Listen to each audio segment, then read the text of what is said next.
Episode 341 to 350। अध्याय 341। 121 जो हो गया उसे वापस नहीं किया जा सकता। गर्भवती होने के बाद से उसकी भूख सामान्य से काफ़ी बढ़ गई थी और कुछ ही दिनों में उसका वजन काफ़ी बढ़ गया। सब लोग कहाँ हैं? वे तो बस यहीं थे, वे सब गायब क्यों हो गए? यूनिया मुस्कुराए और कांगजिनसे को उसी नज़र से देखा जैसे कोई वध के लिए तैयार मोटे सुआ को देखता है।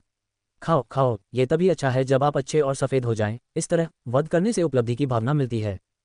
बेडरूम में युनशेन ने मुश्किल से अंदर पैर रखा था कि उसके पीछे युनशू ने उसके चेहरे पर एक थप्पड़ मार दिया। युनशेन के गाल पर एक स्पष्ट हाथ का निशान था जिससे उसका आधा चेहरा सुन्न हो गया था, लेकिन उसने कोई आवाज़ नहीं की, चुपचाप अपना सिर झुका लिया। क्या तुम मेरे अच्छे बेटे नहीं हो? यह क्या है? अपनी माँ के लिए जाल बिछा रहे हो? युनशू ने ठंडी हंसी के साथ कहा। युनशेन ने अपने होंठ भींचे। मुझे लगा कि वह तुम्हें जानता है, इसलिए तो मेरी अनुमति के बिना तुम उसे वापस ले आए। युनशू ने अपने वस्त्र समेटे और खिड़की की ओर चलने लगी। खिड़की के बाहर रात फैली हुई थी, बिल्कुल उसकी आंखों में गहरी अंधेरी ठंडक की तरह। तुम मेरे बेटे हो, तुम जो भी कुटिल योजनाएं सोच रहे हो, यह मत समझो कि मैं अनजान हूं। युनशेन के पतले होंठ खड़े हो गए। तो क्या तुम्हारा उसके साथ किसी तरह का रिश्ता है या नहीं? युनशू अचानक पलटी, उसकी ठंडी आंखें सिकुड़ गईं। अगर कोई रिश्ता है तो क्या होगा, और अगर नहीं है तो क्या होगा? क्या तुम मुझसे अभी सवाल कर रहे हो? युनशेन ने अपना सिर उठाया और युनशू की आंखों में गहराई से देखते हुए कहा, मैं बस ये जानना चाहता हूं कि तुम्हारे और उसके बीच वास्तव में क्या रिश्ता है। युनशू ने अपना हाथ उठाकर उसकी कनपटी को छुआ। यह एक साधारण सा इशारा था जिससे असीम आकर्षण झलक रहा था। चूंकि तुम इतनी उत्सुक हो तो मैं तुम्हें बता दूं, वह व्यक्ति, वह मेरा बचपन का प्यार है। हम साथ साथ पले बड़े हैं। जी हुआक्सी से मिलने से पहले मुझे लगता था कि मैं उसे पसंद करती हूँ, लेकिन जी हुआक्सी से मिलने के बाद मुझे एहसास हुआ कि वह प्यार नहीं था। सच्चा प्यार, यह आपको जला देता है। जिस तरह से वह बोलती थी उसमें पवित्रता की एक अजीब सी भावना थी और स्पष्ट रूप से इसने युनशेन में भय की भावना पैदा कर दी। तो तुमने अंततः उसे त्याग दिया? युनशू के होंठ उपहास में मुड़ गए। शेनशेन, क्या तुम्हें अपने मुंह से ये शब्द सुनना विडंबनापूर्ण नहीं लगता? युनशेन की दिल की धड़कन अचानक रुक गई। युनशू उसकी ओर बढ़ी। उसकी उपस्थिति के भारी बोझ के कारण उसके लिए सांस लेना लगभग असंभव हो गया। शेनशेन, तुम मेरे बेटे हो। तुम्हें अंदाजा भी नहीं है कि तुम्हें जन्म देने के लिए मैंने कितनी पीड़ा और तकलीफ झेली है, तो तुम अपनी माँ से कैसे सवाल कर सकते हो? मैं आज की घटना को आगे नहीं बढ़ाऊंगी, लेकिन ध्यान रखना कि तुम फिर से वही गलती न करो। ये तो उसे थप्पड़ मारने और फिर एक मीठी डेट का प्रस्ताव देने जैसा था। युनशेन ने उसकी तरफ देखा। उसके सामने खड़ी यह महिला उसकी जैविक माँ थी। बहुत छोटी उम्र से ही वह समझ गया था कि उसकी माँ औरों से अलग है, सुंदर, कुलीन, गरिमामयी, मानो कोई पेंटिंग से निकल कर आए हो। फिर भी वह कभी भी उस पर एक आम माँ जैसा ध्यान नहीं देती थी। बचपन में उन्होंने सबसे अधिक यही सुना था, तुम्हारे जैविक पिता ने हमें त्याग दिया। तुम्हें मजबूत बनना होगा और वह सब कुछ वापस लेना होगा जो हमारा है। उस समय वह अपने दिल में सोचता था कि उसके पिता किस हद तक अंधे थे, जो इतनी सुंदर और शालीन माँ की उपेक्षा कर रहे थे और उसे क्रूरतापूर्वक त्याग रहे थे। बाद में उसे समझ में आया। उसे याद आया जब पहली बार वह लानी से मिला था। उसकी खूबसूरती और लावण्यता ने उसे गहराई से मोहित कर लिया था। पहली बार उसने अपने दिल की धड़कनें तेज महसूस की। शायद ये पहली नज़र का प्यार था। अगर उसे अंत का अंदाजा होता तो वह उससे दूर ही रहता। इस औरत का बहुत सम्मान करता, लेकिन बहुत दूरी पर। जैसी कि उम्मीद थी, वे प्यार में पड़ गए। एक औरत जो उसके जैसी ही ज्वलंत और चमकदार थी। उसके प्यार ने उसे अपने अस्तित्व का एक उद्देश्य दिया। अनगिनत रातें उनके शरीर एक दूसरे से लिपटे, उनकी आत्माएं एक दूसरे के साथ लय में, वे कामना के सागर में साथ साथ तैरते और डूबते रहे। भाई शेन, मैं गर्भवती हूँ। उस क्षण वह खुशी से रो पड़े, क्योंकि उन्हें जल्द ही पिता बनने की खुशी थी। उनकी शादी हुई और यह शादी किसी भी दूसरी शादी से कहीं ज्यादा भव्य थी। एक सच्ची सुंदरी उत्तराधिकारी और एक पतित परिवार से आए एक गरीब विद्वान। कुछ लोग थे जो मजाक उड़ा रहे थे, कुछ लोग थे जो इस नाटक को देख रहे थे, और कुछ लोग थे जो आशीर्वाद दे रहे थे, लेकिन किसी को पता नहीं था कि वे सचमुच एक दूसरे से प्यार करते थे। उस रात उसने खूब शराब पी। वह बहुत खुश था। उसे यकीन था कि आखिरकार वह युनशू से बच निकला है और अब से वह एक खुशहाल जिंदगी जिएगा। दुल्हन कक्ष में प्रवेश करने से पहले उसे एक फोन आया। शेन, आज तुम्हारी शादी का दिन है और मुझे अफसोस है कि मैं तुम्हें व्यक्तिगत रूप से बधाई देने नहीं आ सका। ये बहुत अफसोस की बात है। वह दुल्हन के कमरे के सामने खड़ा था, उसे देखने के लिए उत्सुक था, इसलिए उसने जल्दी से कुछ शब्द कहे। कॉल समाप्त करने के लिए तैयार। शेन, क्या तुम हमेशा से जानना चाहती थी कि तुम्हारे जैविक पिता कौन हैं? मैं तुम्हें अभी बताता हूँ। अध्याय 342। 121 जो हो गया उसे वापस नहीं किया जा सकता। हम इस बारे में कुछ दिनों में बात करेंगे, मैं अभी नहीं जानना चाहता। बचपन से ही युनशू ने उसके मन में बदला लेने की भावना भर दी थी, इसलिए स्वाभाविक रूप से उसके मन में अपने जैविक पिता के प्रति जरा भी स्नेह नहीं था। शायद आज रात के बाद तुम और भी कम जानना चाहोगे। क्या तुम अपनी माँ को भूल गए हो जिसने तुम्हें बड़ा करने के लिए कष्ट सहे, अब जब तुम्हारे पास एक सुंदरी है? उसने झुंझलाहट में अपनी कनपटियां रगड़ते हुए कहा। बस कह दो। लानी थोड़ी देर और इंतजार कर सकती थी, है ना? ज्यादा से ज्यादा वह बाद में उससे माफी मांग लेगा। गर्भवती होने के बाद से लानी का गुस्सा और भी ज्यादा बढ़ गया था, और जब उसका चिड़चिड़ापन बढ़ता तो वह बिल्कुल बेबस हो जाता। हालांकि फिर भी उन्होंने इसका भरपूर आनंद लिया। ऐसा सोचते हुए वह अपने होठों के कोनों को ऊपर की ओर मोड़ने से खुद को रोक नहीं सका। वास्तविकता थोड़ी क्रूर हो सकती है शेन, आपको मानसिक रूप से खुद को तैयार करना होगा। महिला की आवाज़ पूरी तरह से शांत फोन पर आई। हे, ये कितना क्रूर हो सकता है, वह सोचने लगा। यह इतना नाटकीय तो हो ही नहीं सकता। आपके जैविक पिता, उनका नाम जी हुआक्सी है। उस आवाज़ में उसे छुपी हुई उत्तेजना का आभास हुआ। उस समय उसका ध्यान युनशू के स्वर पर था, इसलिए उसने वास्तव में सुना नहीं था। क्या कहा आपने? युनशू ने इसे फिर दोहराया और अंत में आह भरते हुए कहा, मुझे उम्मीद नहीं थी कि तुम जीलानी से शादी करोगे। वह तुम्हारी सौतेली बहन है जो तुम्हारे ही पिता की है। हालांकि यह अनाचार है, लेकिन इस दुनिया में कोई नहीं जानता। मुझे आश्चर्य है कि अगर जी हुआक्सी को पता चल गया तो वह किस तरह का भाव रखेगा। असंभव, तुम मुझसे झूठ बोल रही हो। उसे यकीन ही नहीं हो रहा था। वह जरूर उसे धोखा दे रही है। दुनिया में ऐसा संयोग कैसे हो सकता है? ये सब झूठ ही होगा। शेन, मैं तुमसे झूठ क्यों बोलूंगा? अगर तुम्हें मेरी बात पर यकीन नहीं है तो तुम जी हुआक्सी के बालों का डीएनए टेस्ट करा सकती हो। नतीजे तुम्हें सच्चाई बता देंगे। मैंने हमेशा तुमसे यह बात छिपाई क्योंकि मुझे डर था कि तुम्हें ठेस पहुंचेगी। आखिरकार तुम और जी परिवार की वो लड़की एक दूसरे से बहुत प्यार करते हो और मुझे डर था कि तुम इस आघात को झेल नहीं पाओगे। युनशू की बनावटी करुणा लहरों की तरह उसके कानों पर टूट पड़ी। तो फिर मुझे अभी ही क्यों बताया? वह भारी स्वर में बोला। उसके दिमाग में एक चिंगारी कौंधी और अविश्वास से उसकी आंखें चौड़ी हो गईं। तुम्हें तो पहले से ही पता था, है ना? तुमने जानबूझकर मुझे ये बताने में अब तक इंतजार किया कि कब कुछ भी बदलने के लिए बहुत देर हो चुकी है। तुम्हारा बदला वाकई ठंडा और निर्दयी है। शेन, तुम मुझसे ऐसे कैसे बात कर सकते हो? मैंने ये तुम्हारे भले के लिए किया था। ऐसा किए बिना तुम जी हुआक्सी का विश्वास कैसे जीत सकते हो और विरासत वापस कैसे ले सकते हो? बस अब मत कहो कि तुम ये सब मेरे लिए कर रहे हो। तुमने ये सब अपने लिए किया है। अगले जन्म में मैं तुम्हारा बेटा बनने की बजाय जानवर बनकर जन्म लेना पसंद करूंगा। फोन रखने के बाद वह वहीं स्तब्ध, निराश, हताश और पूरी तरह पराजित सा खड़ा रहा। वह इस बात से पूरी तरह स्पष्ट था कि युनशू ने जो कुछ कहा था वह सब सच था। वह उस महिला को बहुत अच्छी तरह से जानता था। वह निर्दयी और हृदयहीन थी, जो बदला लेने के लिए ऐसा कुछ भी करने में सक्षम थी, यहाँ तक कि अपने ही बेटे की कीमत पर भी। मुझे क्या करना चाहिए? मुझे क्या करना चाहिए? उसका हृदय व्याकुल था, पीड़ा से भरा हुआ था। भाई शेन, तुम दरवाजे पर क्यों खड़े हो? जल्दी से अंदर आओ। दरवाज़ा खुला और वहाँ एक औरत खड़ी थी जो चटक लाल रंग की शादी की पोशाक पहने बड़े बड़े बेर के फूलों से सजी हुई थी, जो उसे और भी ज्यादा चमकदार और आकर्षक बना रही थी। पूरी तरह खिले हुए बेर के फूल की तरह उसकी उपस्थिति इतनी अद्भुत थी कि समय ठहर सा गया। हमेशा साहसी और जीवंत रहने वाली उस महिला ने इस क्षण में अपना सारा अभिमान त्याग दिया। वह जल के समान कोमल थी। युनशेन ने उसकी ओर देखा। केवल एक दरवाजे की दूरी पर वे पूरी तरह से अलग दुनिया में थे। एक क्षण में उसे ऐसा लगा जैसे वह स्वर्ग से नर्क में गिर गया हो। उसके अंगों में बर्फीली ठंड फैल गई। भाई शेन, महिला एक गर्मजोशी भरी मुस्कान के साथ उसकी ओर बढ़ी। उसका एक हाथ उसके पेट पर टिका हुआ था। मैं और बच्ची आपका इंतजार कर रहे हैं। हमारी बच्ची आज बहुत अच्छी तरह से पेश आई है। वह पापा को नमस्ते कहना चाहती है।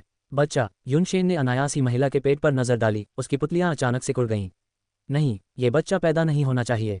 लेकिन महिला के सौम्य और सुंदर चेहरे को देखकर उसने अपने होंठ खोले, लेकिन पाया कि उसके मुंह से कोई आवाज नहीं निकल रही थी। भाई शेन, उसने अभी अभी मुझे लात मारी है। लगता है उसे पता है कि ये पापा हैं और वो हेलो कह रही है।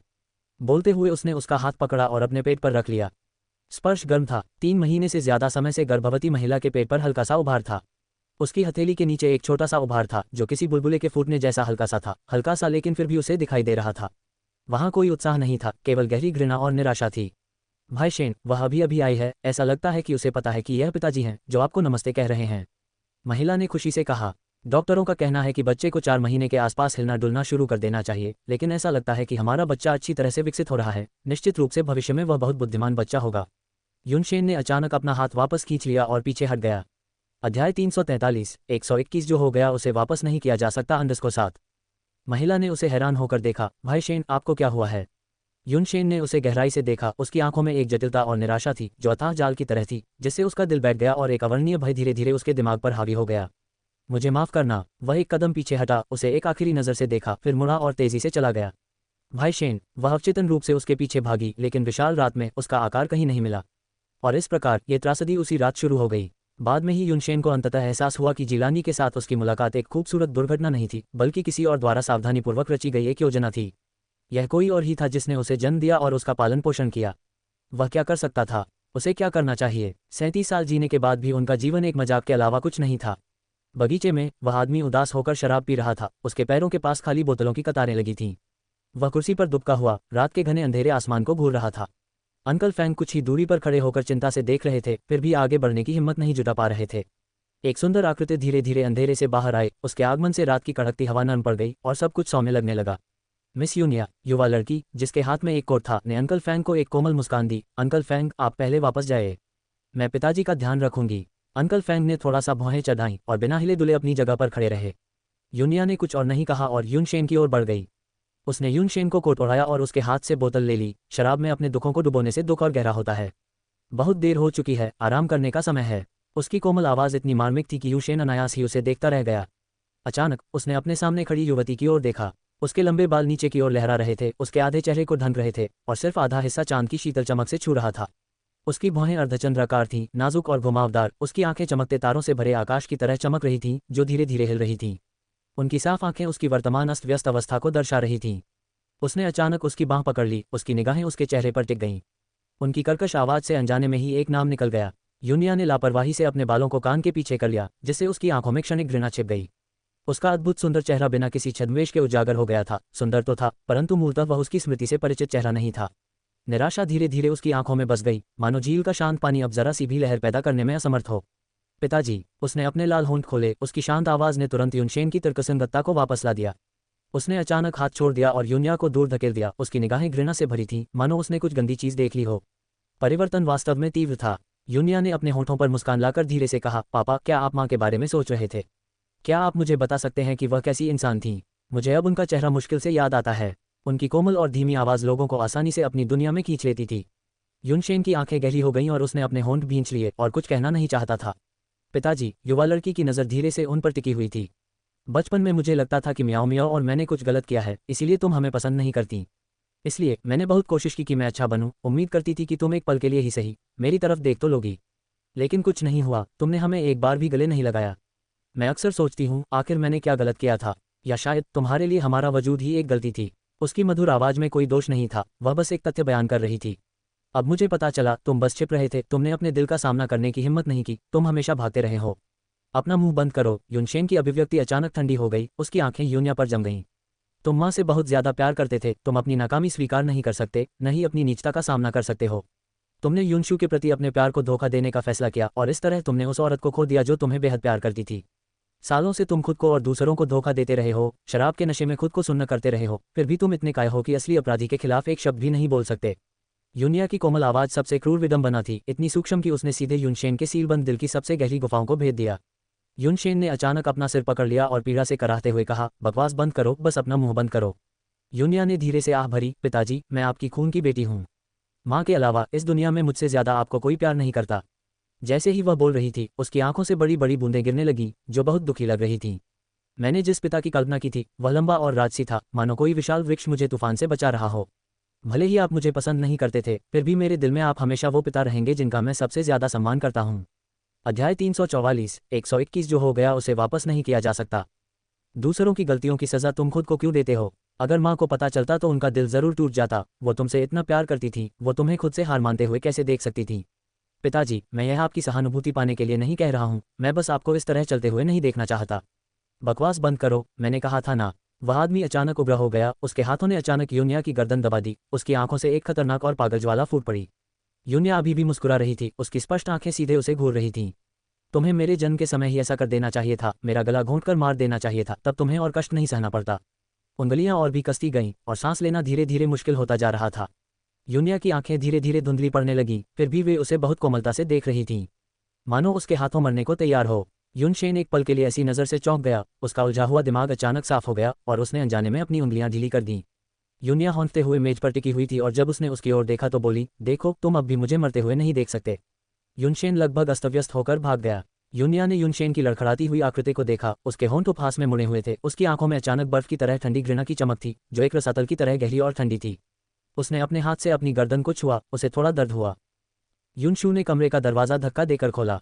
सु एंटोंग, जो आराम करने के लिए तैयार था, तुरंत उठ खड़ा हुआ। शुअ, मुझे ऐसा मत कहो, ये सुनकर मुझे उल्टी आती है, युनशु ने ठंडे स्वर में कहा।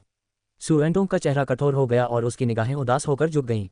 ऐसा मत सोचो कि मैं पहले मजाक कर रही थी, तुम मेरे गुस्से को जानते हो, मैं कभी मजाक नहीं करती। अगर तुम तुरंत यून परिवार से बाहर नहीं निकले तो मैं तुम्हें एक भयानक मौत दूंगी। युनशु के बोलते ही उसके हाव भाव कठोर और निर्दयी थे, जिससे किसी की भी रूह कांप जाए। सु एंटोंग के होंठ थोड़े कान पे, लेकिन अंततः उन्होंने हार मानकर राह भरी। मैं अब चलता हूँ। वह अकेला आया था और वह बादल लिए बिना ही चला गया। जब वह युनशु के पास से गुजरा तो उसने उसे देखकर मुस्कुराया, उसकी आंखें गर्म और स्नेहपूर्ण थीं। आपको इतना अच्छा करते देख मैं निश्चिंत हो सकता हूँ, ये शब्द कहकर वह बाहर चला गया। लेकिन अचानक दरवाजे के बाहर से एक जोरदार आवाज आई, मानो कोई चीज जमीन पर गिरी हो। युनशु का दिल तेजी से धड़क उठा और वह जल्दी से बाहर चली गई। सु एंटोंग बेहोश होकर जमीन पर पड़ा था। अंकल फैंग और दो नौकर उसे उठाने की तैयारी कर रहे थे। युनशु को बाहर आते देख उन्होंने अजीब तरह से कहा, मैडम। युनशु की आंखें धमकी से काली हो गईं, उसे बाहर फेंक दो। अंकल फैंग सोच में पड़ गए कि मैडम को इस आदमी से कितनी गहरी नफरत थी। साफ था कि यह आदमी बीमार था और उसे आधी रात को बाहर फेंकना, जब जियांगजू में दिन और रात के तापमान में काफ़ी फर्क होता है, तो उसकी मौत का कारण ज़रूर बनता। लेकिन उसने मैडम के फैसले पर सवाल उठाने की हिम्मत नहीं की। उसने दोनों नौकरों को आदेश दिया कि बेहोश सू एंटोंग को उठाकर दरवाजे के बाहर फेंक दिया जाए। जैसे ही वह लिविंग रूम से बाहर निकलने वाला था, उसने पीछे से युनशु की अलग आवाज़ सुनी। इंतज़ार। अंकल फैंग ने आदरपूर्वक कहा, क्या आपके पास कोई और आदेश है, मैडम? कोई बात नहीं, चलो उसे अभी यहीं रखते हैं और डॉक्टर लियू को बुलाते हैं। डॉक्टर लियू यून परिवार के चिकित्सक थे और मूलतः युनशु के निजी चिकित्सक थे जो किसी भी समय उपलब्ध रहते थे। अंकल फैंग की आंखें चमक उठी। हाँ, आधे घंटे बाद डॉक्टर लियू जल्दी से पहुंचे। सू एंटोंग की जांच करने के बाद डॉक्टर लियू ने अपना सिर हिलाया और आह भरते हुए बाहर आए, जहां एक सुंदर आकृति दरवाजे के पास छाया में चुपचाप खड़ी थी। डॉक्टर लियू क्षण भर के लिए चौंक गए और जल्दी से उनके पास आए। मैडम, वह कैसा है? उसकी आवाज़ उदासीन थी, हड्डियों तक ठंडी। लीवर कैंसर की अंतिम अवस्था, उसके पास अधिकतम 3 महीने बचे हैं। उन्होंने अपना सिर हिलाया और आह भरते हुए कहा, काश ये पहले ही पता चल गया होता तो इसका इलाज हो सकता था, लेकिन अब कैंसर कोशिकाएं इतनी फैल चुकी हैं कि कोई उम्मीद नहीं है। युनशु अकड़ गई, उसकी उंगलियां तनी हुई और फिर ढीली पड़ गईं। उसकी अभिव्यक्ति अपरिवर्तित, शुरू से अंत तक ठंडी और शांत थी। हाँ, उसे यही करना चाहिए। अध्याय 345। 122 स्त्रियों में निर्दयता के बिना उनकी स्थिति अस्थिर है। सू एंटोंग जाग गया और उठने के लिए संघर्ष किया। एक अलग सी आवाज़ गूंजी, जाग गए। सू एंटोंग एक क्षण के लिए स्तब्ध रह गया, फिर उसने ऊपर देखा तो एक सुंदर आकृति खिड़की के सामने चुपचाप खड़ी थी। श्वें, मैंने तुमसे कहा था मुझे उस नाम से मत बुलाओ। उसने अपने होंठ भींच लिए। लेडी यून। युनशु के होंठ थोड़े ऊपर उठे। क्या तुमने बेडसाइड टेबल पर लिफाफा देखा? सू एंटोंग ने उसकी नज़र वहां पड़े एक लिफाफे पर डाली। अंदर 1 लाख युआन है। ये पैसे ले लो और बाकी जिंदगी अच्छे से गुजारना। अब से हमारे बीच का एकमात्र रिश्ता भी खत्म हो जाएगा। मुझे फिर कभी ढूंढने मत आना। क्या हमारे बीच का रिश्ता सिर्फ इतने पैसों से टूट सकता है? अगर आप मुझे देखना नहीं चाहते तो मैं चली जाऊंगी, लेकिन आप पैसों का इस्तेमाल मेरा अपमान करने, हमारे बीच की भावनाओं का अपमान करने के लिए बिल्कुल नहीं कर सकते। सू एंटोंग ने उसे अविश्वास से देखा। तुम बदल गई हो। फिर वह आत्महीनता से हंसा। हाँ, दशकों बीत गए, कौन एक जैसा रह सकता है? अपनी बात समाप्त करते हुए वह खड़ा हुआ और दरवाजे की ओर चला गया। मैं तुम्हारा पैसा नहीं लूंगा और भविष्य में तुम्हारे सामने नहीं आऊंगा। युनशु अपनी जगह पर स्थिर खड़ी रही। उसने उस वृद्ध व्यक्ति को एस्टेट की मुख्य सड़क से बाहर निकलते और दूर कहीं गायब होते देखा और फिर उपहासपूर्वक हल्के से हंसने लगी। योजक चिन्ह, योजक चिन्ह, योजक चिन्ह, योजक चिन्ह। युनशेन और भी चुप हो गया, जल्दी चला गया और देर से लौटा, और युन्या ने उसे 3 दिनों तक नहीं देखा था। 3 दिन बाद कांग जिनिक्सियन वापस आ गया। उसने परीक्षण रिपोर्ट युनशु को सौंप दी। परिणाम नकारात्मक थे, कोई संक्रमण नहीं पाया गया। युनशु ने अपने सामने खड़ी लड़की की ओर उदासीनता से देखा, जिसका वजन बहुत कम हो गया था। उसका चेहरा पीला पड़ गया था और उसमें बीमार जैसी सफेदी आ गई थी। उसकी थोड़ी नुकीली हो गई थी, उसकी आंखें बड़ी हो गई थीं और अब उनकी आंखें थोड़ी झुकी हुई, विनम्र और शांत थीं। हे, इनके साथ आपकी शादी अगले महीने तय है। आप इसके बारे में कैसा महसूस कर रहे हैं? उसकी पलकें कांप उठीं और उसने धीमी आवाज में कहा, मैं माँ की बात मानूंगी। युनशु ने संतोष से सिर हिलाया। मम्मा, इस दौरान स्कूल मत जाओ, बस घर पर शांति से रहो। लियू की चिंता मत करो, मैं तुम्हारा ध्यान रखूंगा। आपको धन्यवाद माँ। बढ़ने के लिए दर्द सहना पड़ता है और पुनर्जन्म पाने के लिए पुनर्जन्म सहना पड़ता है। अपने होठों को मजाकिया ढंग से मोड़ते हुए युनशु सोच रही थी कि क्या वह सचमुच पश्चाताप कर रही है या सिर्फ उसके लिए नाटक कर रही है। जब तक वह भविष्य में अधिक ईमानदारी से और कम उतावलेपन से व्यवहार करेगी, तब तक ये दत्तक पुत्री अभी भी कुछ हद तक मूल्यवान है। तुम जी युन्या से नहीं लड़ पाओगे। अगर तुम लंबे समय तक जीना चाहते हो तो तुम्हें उसे देखते ही उससे दूर रहना चाहिए। कांग जिनिक्सियन ने चुपचाप सहमति व्यक्त की। युनशु के कमरे से बाहर निकलते हुए उसका सामना कांग जिनसे से हुआ। कई दिनों तक उसे न देखने के बाद कांग जिन से फूली हुई लग रही थी। उसका वजन भी बढ़ गया था, उसका रंग सुर्ख और दमक रहा था। एक हाथ उसकी पीठ के निचले हिस्से पर, दूसरा उसके पेट पर, जो अभी भी सपाट था, फिर भी वह एक गर्भवती महिला जैसी लग रही थी। पब फ्यूचर द्वारा विज्ञापन। पब फ्यूचर विज्ञापन। कांग जिनिक्सियन को देखते ही कांग जिन से आश्चर्य से उसके पास आए, लेकिन एक पल में ही उसके चेहरे पर तिरस्कार की भावना आ गई। तुम इतने दिनों से कहाँ थे? तुम्हारा फोन नहीं लग रहा था। क्या तुम्हें पता है कि मैं तुम्हारे लिए कितनी चिंतित थी? कांग जिनिक्सियन की नज़रें थोड़ी झुक गईं, उसकी आंखों में थोड़ी देर के लिए ठंडक छा गई और वह धीरे से मुस्कुराई। मैं एक कार्यक्रम के लिए कुछ सहपाठियों के साथ शहर से बाहर गई थी। मैं बहन को सूचित करना चाहती थी, लेकिन तभी मेरा फ़ोन खो गया। माँ को इस बारे में पता है। बहन को परेशान करने के लिए मुझे माफ़ करना, यह मेरी गलती थी। तो मामला यही था, जब तक वह पुरुषों के साथ खिलवाड़ नहीं कर रही थी तब तक सब कुछ बातचीत योग्य था। कांग जिनसे ने उसका हाथ पकड़ लिया। अब से जो भी हो, सबसे पहले मुझे बताना। तुम नहीं जानती कि मैं इन दिनों कितनी बेचैन हूँ। मैं न ठीक से खा पा रही हूँ, न सो पा रही हूँ। ऐसा कई सालों से हो रहा है। खाना नहीं खा पाए, अच्छी तरह सो नहीं पाए। कांग जिनिक्सियन ने मोटे और संतुष्ट कांग जिनसे को देखा और उसके होंठ उपहास से मुड़ गए। कांग जिनसे को लगा कि कई दिनों तक न मिलने के बाद ये बहन कुछ बदल गई है। वहाँ चुपचाप खड़े रहने से उसे बेचैनी हो रही थी। सचमुच ये भूत देखने जैसा था। कांग जिनिक्सियन अपने कमरे में वापस आ गई और बिस्तर के किनारे पर बैठ गई, एक गतिहीन मूर्ति की तरह लंबे समय तक विचारों में खोई रही। अचानक उसने अपनी गर्दन घुमाई और एक कठपुतली की तरह एक भयानक कठोरता के साथ अपनी आंखें घुमाईं। उसने अपना फ़ोन निकाला, जिसमें कई मिस्ड कॉल थीं। जब उसने वापस फ़ोन किया तो एक आदमी की चिंतित आवाज़ तुरंत सुनाई दी, मेरी प्यारी महिला, आप कहाँ थीं? शीर्ष 20 की रिकॉर्डिंग आज है, अगर आप नहीं आई तो मैं आपको जब्त समझूंगा। यह एजेंट गू चेंग था। काम जिनिक्सियन ने फ़ोन पकड़ा, उसकी आवाज़ धीमी थी, मैं समय पर वहां पहुंच जाऊंगी। योजक चिन्ह योजक चिन्ह योजक चिन्ह योजक चिन्ह। युनशु लिविंग रूम में बैठकर चाय पी रही थी, गुलदाउदी की खुशबू उसकी नाक तक आ रही थी, जिससे उसकी आत्मा तरोताजा हो रही थी। काम जिनिक्सियन अपनी पीठ पर बैग लटकाए ऊपर से नीचे आए, माँ मुझे थोड़ी देर के लिए बाहर जाना है। युनशु ने उसकी ओर देखा, उसकी आंखें थोड़ी ठंडी थीं। लगता है तुमने मेरी बातों को हल्के में ले लिया। अध्याय 346। 122 स्त्रियों में निर्दयता के बिना उनकी स्थिति अस्थिर है। काम जिनिक्सियन ने अपने होंठ भींच लिए और सम्मानपूर्वक अपना सिर नीचे कर लिया। मैंने यंग मास्टर ए के साथ अपॉइंटमेंट लिया था। बहुत समय हो गया, मुझे डर था कि वह मुझे भूल गए होंगे। इस कारण युनशु के होंठ थोड़े मुड़े, आगे बढ़ो। काम जिनिक्सियन ने चुपचाप अपना सिर नीचे कर लिया और लिविंग रूम से बाहर चली गई। युनशु ने चाय की हल्की चुस्कियां लेते हुए काम जिनशियान की पीछे हटी हुई आकृति को देखा। उसके पूरे अस्तित्व पर एक अवर्णनीय स्पष्टता छा गई, मानो उसके लंबे समय से भटकते दिल को आखिरकार विश्राम का आश्रय मिल गया हो। लगता है स्वाद और भी बेहतर होता जा रहा है। 20 से 10 बजे तक काम जिनिक्सियन को उनके क्लासिक कैंटोनीज प्रेम गीत thoughts in the wind and rain के लिए जोरदार तालियां मिली, यहां तक कि कुख्यात आलोचक और विश्वभाषी मिंगहान भी कुछ नहीं कह पाए। लिनली ने उसी समय उसे अपनी अंतिम शिष्या बनाने का दृढ़ निश्चय कर लिया। फैन यू ने उसकी शक्तिशाली और भावपूर्ण आवाज़ की प्रशंसा करते हुए उसे असीम क्षमता वाली जनजात गायिका बताया। गू यू ने उसी समय उसे साइन करने का इरादा जाहिर कर दिया और उसे बढ़ावा देने के लिए हर संभव प्रयास करने को तैयार हो गई। माई जेंग जैसे जनजात सितारों की तुलना में काम जिनिक्सियन जैसे अज्ञात सितारे लोगों को आश्चर्यचकित करने में अधिक सक्षम प्रतीत होते हैं। रिकॉर्डिंग के बाद लिनली ने उसे अकेले में ढूंढा और जोर देकर कहा कि वह सिर्फ बातें नहीं कर रही है, वह सचमुच उसे अपनी शिष्या बनाना चाहती है। काम जिनशियान की विनम्रता ने लिनली को और भी प्रिय बना दिया और वह उससे और भी ज्यादा प्यार करने लगा। और इस तरह काम जिनशियान लिनली की आखिरी शिष्या बन गई, जो एक बहुत ही सहज और उदार व्यक्ति थी। वह जिस किसी को भी पसंद करती उसके साथ पूरे दिल से अच्छा व्यवहार करती, यहाँ तक कि काम जिनशियान को अपने घर का पता भी बता देती और उसे कभी भी मिलने के लिए आमंत्रित करती। जब काम जिनिक्सियन जाने ही वाली थी तभी शो के निर्देशक युआन पेन ने उन्हें ढूंढ निकाला। कार्यक्रम का पहला एपिसोड इस शनिवार शाम 8:50 बजे प्रसारित होने वाला था। प्रसारण से पहले जियांग जिनिक्सियन को प्रचार में सहयोग करना था, क्योंकि आजकल एक मजबूत ऑनलाइन उपस्थिति किसी भी स्टार की लोकप्रियता के लिए बहुत बड़ी बाधा बन सकती है।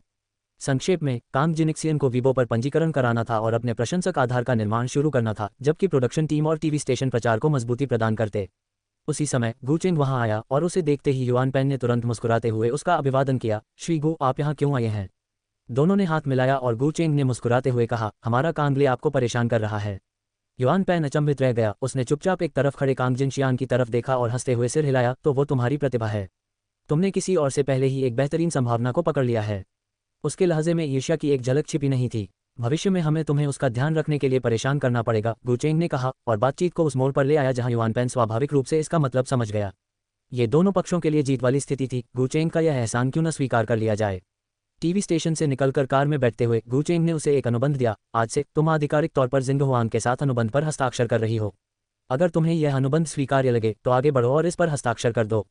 अपने अवलोकन से गू चेंग काम जिनशियान से काफी संतुष्ट था। हालांकि वह कोई उच्च स्तरीय सुंदरता नहीं थी, फिर भी वह निश्चित रूप से एक सुंदरी थी। इससे भी महत्वपूर्ण बात यह थी कि वह अपने रूप रंग पर नहीं, बल्कि अपनी गायन क्षमता, गहन गायन कौशल और स्वर्ग जैसी आवाज पर निर्भर थी। अपने नए रूप रंग के साथ वह निस्संदेह एक बार लॉन्च होने पर सनसनी बन जाती। शिंगहुआ के अंतर्गत एक व्यापक मनोरंजन कंपनी थी जो फिल्में, टीवी नाटक, कलाकार प्रबंधन, रिकॉर्ड, मनोरंजन विपणन और अन्य क्षेत्रों को कवर करती थी, जिसे मनोरंजन उद्योग में स्टार बनाने वाली फैक्ट्री के रूप में जाना जाता था। यदि जिंगहुआन ने वास्तव में काम जिनिक्सियन को महत्व दिया और उसका पूरा समर्थन किया, जब तक कि वह पूरी तरह से अप्रशिक्षित नहीं थी, तो उसका भविष्य असीम होगा। काम जिनशियान ने कॉन्ट्रैक्ट पर नजर भी नहीं डाली। उसने पेन लिया और आखिरी पन्ने पर अपना पूरा नाम लिख दिया। गू चेंग हंसा, अच्छा निर्णायक। उसने उसे एक मोबाइल फोन दिया। ये कंपनी ने दिया है, मैंने इसमें अपना नंबर पहले ही डाल दिया है। अगर कोई समस्या हो तो इसी फोन से मुझसे संपर्क करना। मैंने तुम्हारे नाम से एक वीबो अकाउंट रजिस्टर कर दिया है। अब से तुम्हें अपनी हर पोस्ट में सावधानी बरतनी होगी ताकि तुम्हारी आलोचना न हो। एक बार तुम मशहूर हो जाओगी तो ये सब दूसरों के लिए तुम पर हमला करने का हथियार बन सकते हैं। समझी? काम जिनशियान ने सिर हिलाया, समझ गया। गू चेंग काम जिनिक्सियन की आज्ञाकारिता से बहुत प्रसन्न हुआ। काम जिनशियान ने वीबो खोला। अकाउंट का नाम कांगले था, जो पहले ही सत्यापित हो चुका था। बायो में लिखा था कि वह जिंगहुआन के नाम से एक कलाकार हैं। पंजीकरण के बाद स्वतः उत्पन्न ट्वीट के अलावा वहां और कुछ नहीं था। नीचे दी गई सूची में पहले से ही कई लोग शामिल थे। गू चेंग, जिंगहुआन का आधिकारिक अकाउंट और जिंगहुआन के कई लोकप्रिय सितारे। काम जिनशियान जानता था कि इन सभी लोगों को गू चेंग ने प्रमोट किया है। ऐसा लग रहा था कि उसे गू चेंग से बहुत उम्मीदें थीं। गू चेंग से अलग होने के बाद काम जिनिक्सियन एक टैक्सी लेकर एक उच्च श्रेणी के रेस्तरां में चला गया। अंदर जाने से पहले काम जिनिक्सियन ने शीशे में खुद को देखा और हल्के से मुस्कुराई, फिर सहज आत्मविश्वास के साथ अंदर चली गई। नमस्ते, स्वागत है। उसके प्रवेश करते ही स्टाफ ने अभिवादन किया। अध्याय 347, 122 स्त्रियों में निर्दयता के बिना उनकी स्थिति अस्थिर है।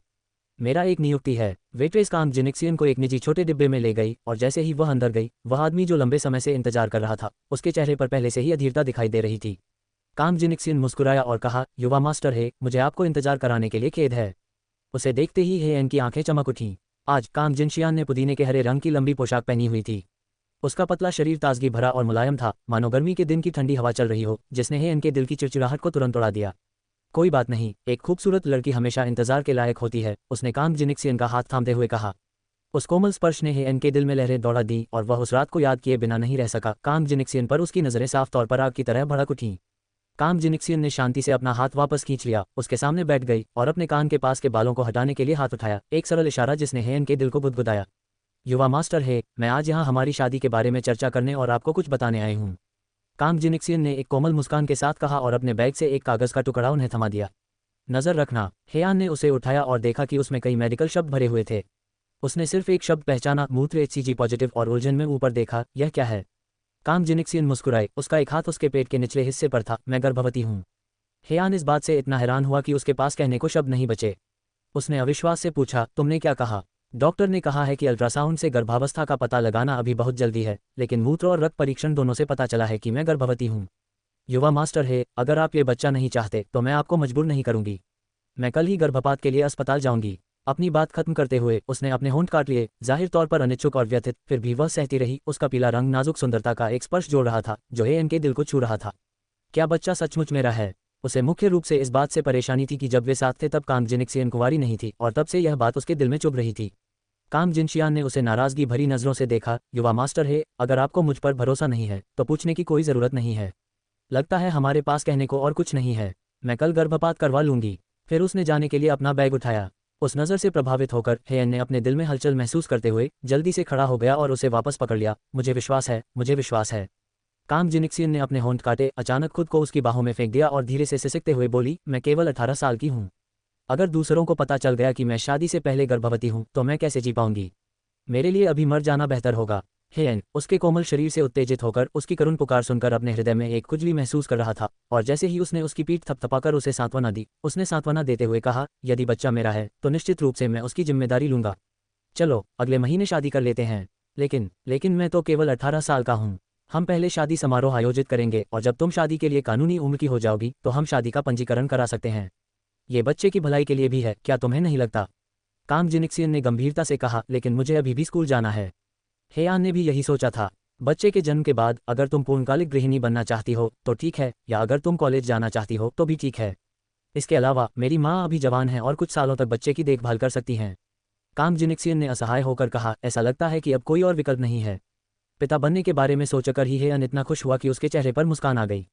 यह एहसास अद्भुत था और उसने एक नया जीवन शुरू करने और एक बेहतर इंसान बनने का फैसला किया ताकि बच्चे के लिए एक अच्छी मिसाल कायम कर सके। लेकिन तभी उसने कांग जिनशियान को ये कहते सुना, कहते हैं कि बच्चे को 3 महीने का होने से पहले ही गुप्त रखना चाहिए, वरना बच्चा जिंदा नहीं बचेगा। क्या तुम मुझसे वादा कर सकते हो कि हम दोनों के अलावा तुम्हारे माता पिता समेत किसी और को भी बच्चे के 3 महीने का होने तक इसकी जानकारी नहीं होगी? हेयन ने भौहें चढ़ाईं, लेकिन बिना किसी हिचकिचाहट के सहमति दे दी, ये सोचकर कि यह बच्चे के लिए सबसे अच्छा है। युवा मास्टर है, आप मेरे लिए बहुत अच्छे हैं। मानो उसका दिल टूट गया हो, वह रोने लगी। हेयन खुद को रोक नहीं सका और पूछा, क्या हुआ? तुम क्यों रो रही हो? कांग जिनिक्सियन ने कुछ नहीं कहा, बस धीरे से रोया, बहुत दयनीय लग रहा था। क्या किसी ने तुम्हारे साथ अन्याय किया है? मुझे बताओ, मैं तुम्हारा बदला लूंगा, हेयन ने सख्ती से कहा। कांग जिनिक्सियन ने अपनी आस्तीन खींची, नहीं, ऐसा नहीं है, यह मेरी अपनी गलती है।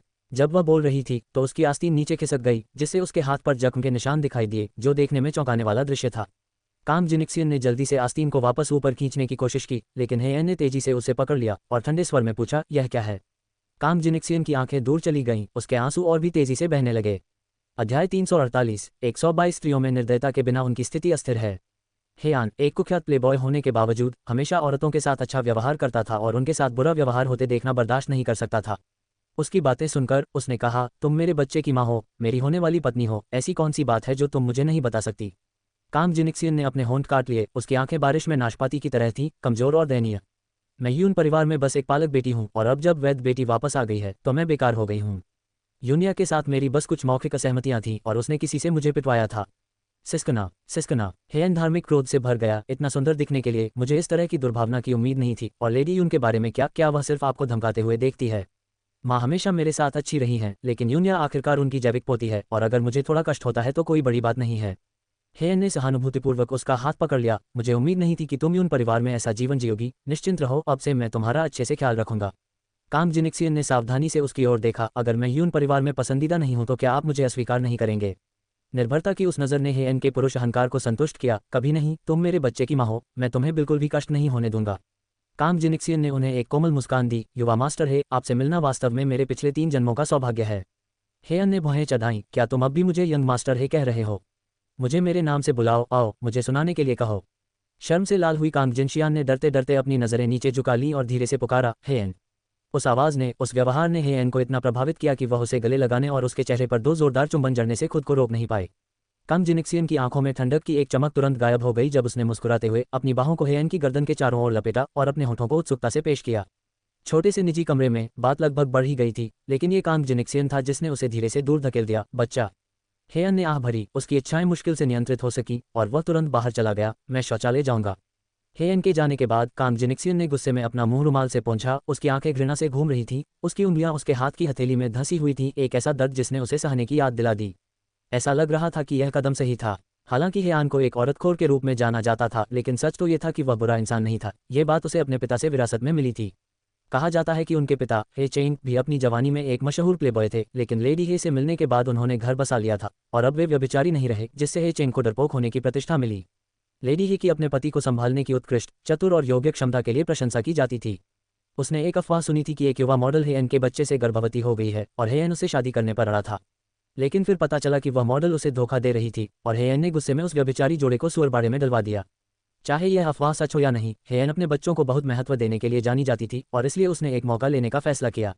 Ads by pub future ads. उसके इस दांव ने उसे निराश नहीं किया। हालांकि ये परिवार का व्यापारिक साम्राज्य यून परिवार के साम्राज्य के बराबर नहीं था, फिर भी जियांगजू में उस काफ़ी नाम था। आज्ञाकारी हेयान के साथ उसके लिए अपनी मर्जी से काम करना आसान हो गया। थोड़ी देर बाद हेयान वापस लौटा। ऐसा लग रहा था जैसे उसने बाथरूम में अपना ध्यान रखा हो। कांग जिनिक्सियन ने ठंडी मुस्कान दी, लेकिन उसके चेहरे पर जल्दी ही माफ़ी मांगने वाली मुस्कान आ गई। हेयान को इस बात से कोई फर्क नहीं पड़ा, क्योंकि वह सोचता था कि जब तक वह उसके लिए एक पुत्र को जन्म देती है तब तक कोई भी कष्ट सहना उचित है। हेयन ने वेटर को बुलाकर ऑर्डर दिया। कांग जिनिक्सियन के स्वाद के अनुरूप व्यंजन चुने और यहाँ तक कि गर्भवती महिलाओं के लिए आहार प्रतिबंधों के बारे में भी पूछा। हेयन का एक ऐसा पक्ष जो चौकस और विचारशील लग रहा था। बाहरी लोगों को इसकी जानकारी नहीं थी, जो उसे एक महिला प्रेमी समझते थे। अंत में वेट्रेस ने कांग जिनिक्सियन से ईर्ष्या करते हुए कहा, तुम्हारा पति तुम्हारे प्रति वास्तव में अच्छा है। कांग जिनिक्सियन के होंठ थोड़े मुड़ गए। उसकी आंखों में विजय की झलक दिखाई दी।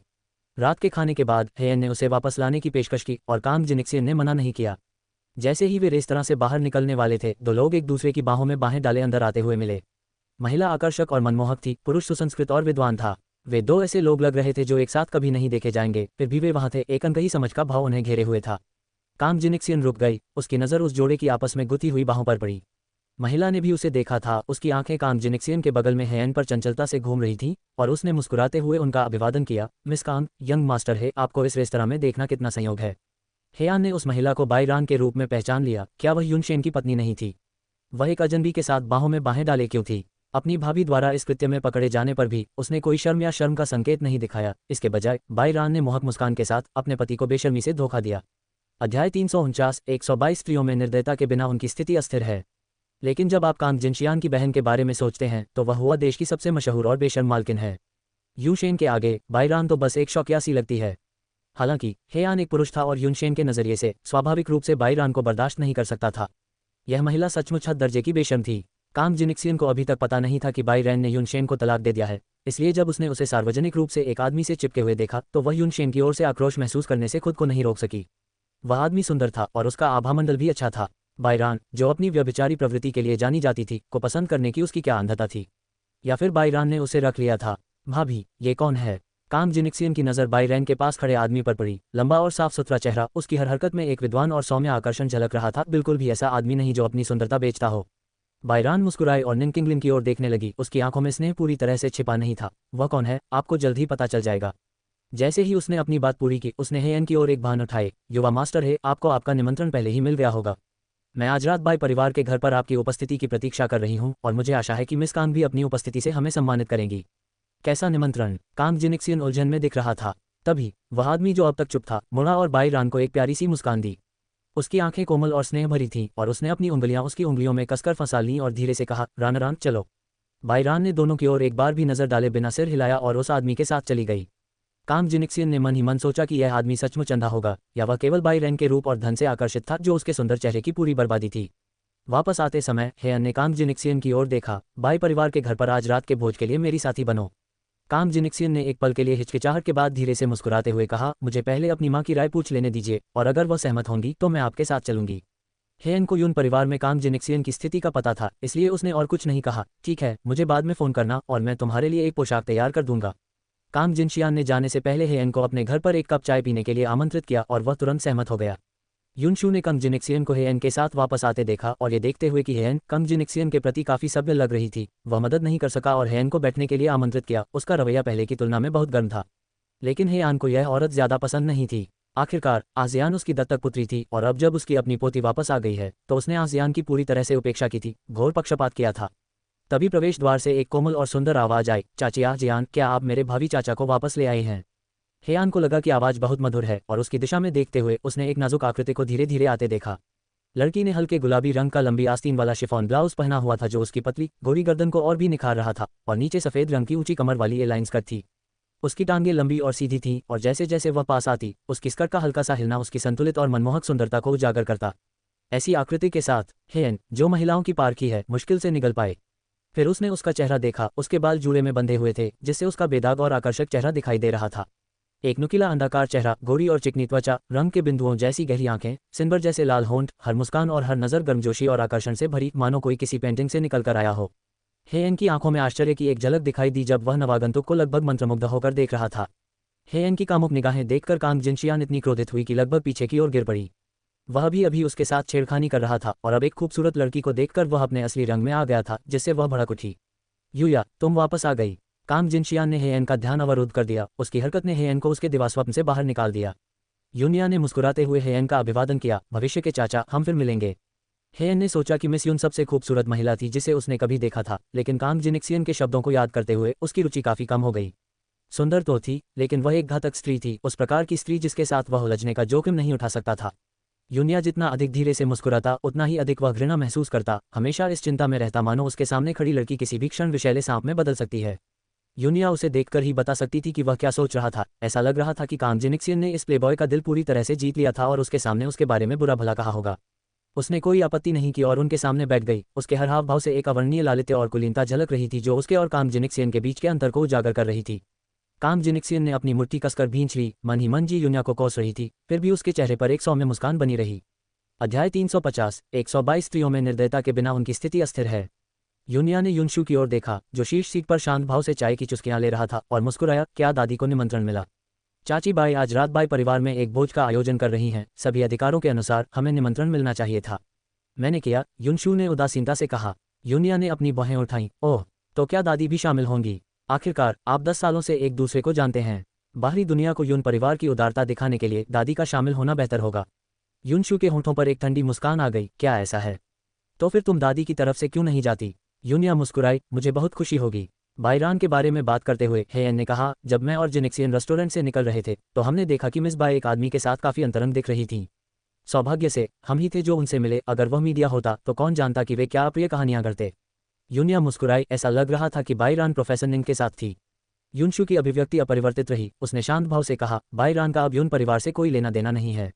कांग जिनिक्सियन दंग रह गया, इसका क्या मतलब था? हेयन ने कांग जिनिक्सियन का हाथ पकड़ा और युनशू से कहा, मैं आज रात जिनसे को भोज में ले जाना चाहता हूँ, मुझे उम्मीद है कि मैडम सहमत होंगी।